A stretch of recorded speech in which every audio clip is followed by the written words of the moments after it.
Now in China, the People's Liberation Army, or the PLA, already the world's largest military, is undergoing a massive expansion. In fact, it is setting up what it is calling corporate brigades. Major companies in China are setting up their own fighting forces.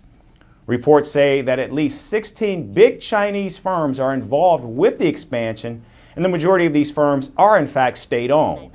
These units, known as People's Armed Forces Departments, will act as a reserve force for China's military. The forces, comprising of corporate workers, will be readily available for wartime missions. China says they will also help maintain social order and respond to national disasters. And China could possibly be setting up these forces to help manage and coordinate responses to major national emergencies. The move is also related to Xi Jinping's efforts to overhaul the country's military, as he had announced earlier his goals of modernizing the PLA and transforming it into a world-class fighting force.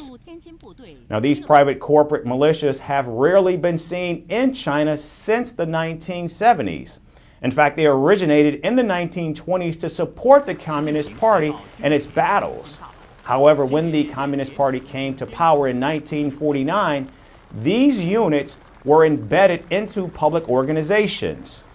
And these forces were said to be China's defense against the threat of imperial forces such as the United States.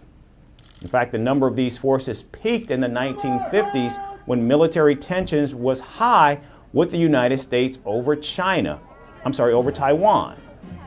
And now history is seen to be repeating itself as tensions with the United States and Taiwan are once again peaking. But the move not only reflects China's desire to tighten control over society, but also puts the country on a war footing. In fact, President Xi Jinping has vowed that Taiwan will be reunified with the mainland, even if it requires using force to take control. He says it is a historical inevitability and that China's Communist Party believes that Taiwan is part of its territory.